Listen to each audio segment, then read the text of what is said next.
Hi everyone, it's Dane Verway and I'm just back with the second video of my series when we're trying to work out whether the pain that you're experiencing in the morning is good pain or bad pain and whether you should still run or not. So in this second video I wanted to go through a few tests that you can do to help educate yourself as to whether it's good pain or bad pain and you're making the right decision when you're choosing to run or not. Now, if you can tick off all these little tests, then it's a pretty good sign that you're still able to do a little bit of running. You might have to modify it a little bit. It might not be full training. You might have to change training a little bit depending on how you're feeling. If you can't do these tests, then it's highly likely that you might need to take a day or two or a few days off. You might need to cross train and you shouldn't be running. So the first question, as you can see up the top there, is to be able to run, you need to be able to walk 30 minutes without pain. So, of course, you can't run if you can't walk. So, that's a good one. Then the other one is, how comfy are you throughout the day? So, when you're doing all the activities that you normally do throughout the day, going to work, putting your shoes on, going up and down stairs, doing the dishes, doing the washing, doing all your usual daily tasks, do you feel your pain?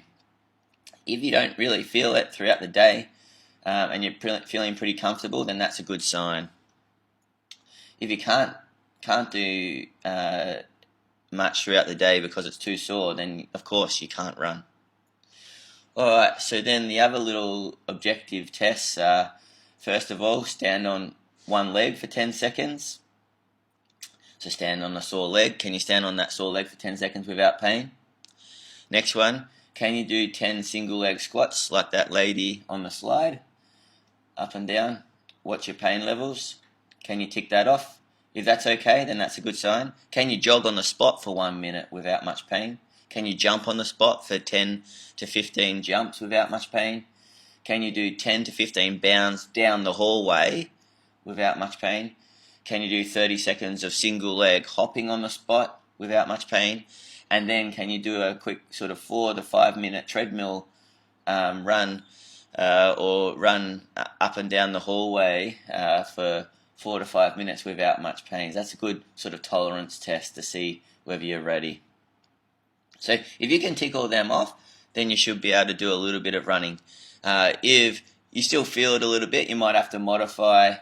If it's just a bit of a good pain, like a 1 or 2 out of pain, then 1 or 2 out of 10 kind of pain, then you should modify your training. Obviously you don't do full training, but you don't have to stop. If you're getting quite strong pain and you can't tick off all of the tests on this slide that determine how irritable your pain is, then it's best to not run, to either have a rest day or do some cross training.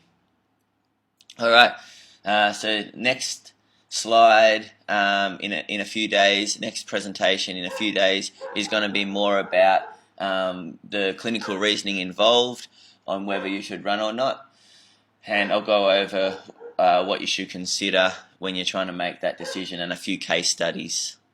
Alright, that'll be in a few days. I hope you're finding these useful. I'll be back then.